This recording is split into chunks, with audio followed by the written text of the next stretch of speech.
Hello guys! Good morning sa inyo. So may release tayo today, Strada GLS Automatic 2024. Client natin sila Sir Marvin Nigante from Pampanga. So yun guys, samahan nyo yung buong araw natin. Magre-release tayo ng Strada today. Thank you guys, ingat!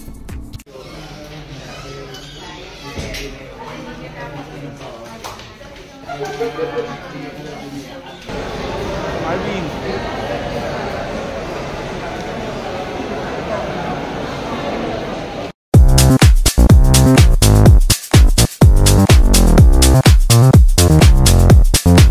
Hi guys, good afternoon. Kasama kong Higante family, si Sir Marvin, si Ma'am She. Yan, kumuha sila sa atin ng Strada. Sir, kamusta naman yung naging transaction natin, sir? Sobra akong natutuwa sa transaction, napaka-smooth. Lahat ng requirements, si Sir JM na nag-asikaso, tinulungan niya ako sa mga kailangan kunin. Tsaka napaka-bait po ni Sir JM, very recommended po siya. Yun. So guys, kung may question kayo regarding sa Strada, release agad natin yan. Di ba sir? Thank you, Yes. Ma'am, ingat ha. Maraming salamat, Sir JM. Thank you. Sir, demo lang natin yung Strada natin, sir. Unang-una sa lahat, sir, locks and windows. Ito yung locks natin, sir. Ito, pindutin mo lang to, sir. Ayan, nag-lock po siya. Centralized po. Tapos unlock. Doon ulit, sir. Tapos, sir, sa window natin, sir, ito, bagong tint lang yan. Nilock ko muna, sir, para hindi mag-open. Pero sa'yo, may one tap ka dyan, angat. One tap, baba. Okay. Tapos sir, naka-push start button po tayo. Then meron tayong tinatawag sir na QoS. Malapit ka sa sa pinto natin, 70 cm. May makikita kang block doon sa may handle niya.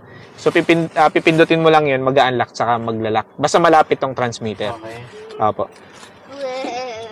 Tapos sir, sa po natin, sa manibela natin, ito electronic to sir. Ayan, kaya malambot siya sir. Then tilt and telescopic, ito. Press mo lang to, sir. Pwede mo siyang ibaba, pwede mong hatakin, pwede mong itaas. Yan, sir. Pero yung kanina na lang. Yan. Tapos, dito, sir, sa steering natin, yan, may controls tayo. Volume, lipat ng station. Tapos, dito naman, sir, meron tayong cruise control. Okay. So, yung cruise control natin, pagka sinet mo po siya ng gusto mong speed, kunyari 60, once na nasa 60 ka na, kahit nakaset po siya, kahit hindi mo natapakan yung accelerator, 60 yung takbo mo. So, yun sir, yung sa natin. Tapos meron tayong ditong yan, paddle shifter po pagka gusto natin mag-manual. Then sir, to touchscreen monitor natin, home. Meron tayong radio, multimedia, navigation. Navigation natin sir, ito yung niya. Okay. Yun yung GPS. Yung GPS niya. So, meron din tayong Bluetooth dito, sir. Ang password ng Bluetooth natin, 1, 2, 3, 4, or 4 na 0. Okay. Tapos off dito. Ito yung settings niya. Ikaw na lang mag-ayos mamaya, sir, nung sa settings, ha. Tapos, temperature po natin, yan, 18. Yan. Blower. Tapos, yung aircon, kung ayaw naka-blower lang. Mode, kung sa nakatutok yung lamig. Tapos pag papasok yung hangin sa sa loob. Defogger po sa likod, defogger sa side mirror, off. Tapos sir, pagka pasok mo, pagka start, auto mo na lang. Tapos hazard natin. Yan, hazard natin.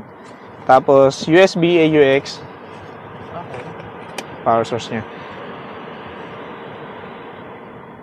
Tapos sir, yung po natin, yung jack po natin, andi dito sa likod nito. Okay. Hinihila lang po yan. Andi dito, oo. Tapos, ano pa bang ituturo ko sa'yo, sir? Most likely, alam mo naman lahat ng natin, yung sa natin. Yung sa lang, sir, yung sa displacement natin, 2.4 to, katulad nung sa engine ng Montero. Then, yung sir, i-explain ko na lang din po sa inyo yung yung sa warranty natin. So, yung warranty natin, ang warranty natin is 100,000 or 3 years. Whichever comes first. So, pag nauna yung kung alin man doon yung mauna, po. First 1,000, change oil. Libre po yung labor hanggang 5,000. Okay, dito? Oo. Kahit saan po yun na Mitsubishi. Okay. Then po, pagka 10,000 na po, hindi na po free yung labor. Pero pagka dito mo pina-change oil sa atin, hanggang 20,000 kilometers, libre yung labor. Or 2 years. Depende kung ano po yung mauna po doon. Okay. Pero pagka medyo malayo din kasi. Pero kung sakaling maggawi ka dito, pwede nating i-avail yun. Okay. Ang gawin natin, sir, pa-quote mo doon, pa-quote mo dito kung saan ka mas mura. Eh di, ano mo na lang, one day lang naman pagka may time ka. Tapos yung sir, yung ORCR natin, ang dating po niya ngayon, medyo, 4 weeks to 8 weeks yung dating niya. I-email na lang po sa yun. Then, yung insurance po natin is 1 year with acts of God. If ever na ng nature, so kasama po yun. The same time, third party, yung mababangga natin, wag naman sana, kasama po yun.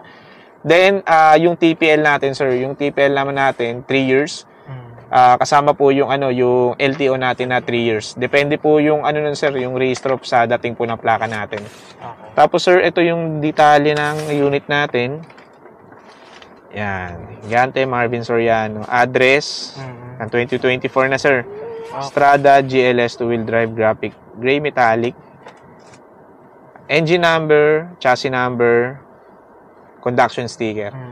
Ngayon, sir, pag dumating kasi yung ORCR mo, may nakalagay na doon na designated na na plate number. Hindi po muna natin gagamitin yun. Conduction pa rin po, ha? Okay. So ito, sir, iwanan ko na sa ito, dalawa to.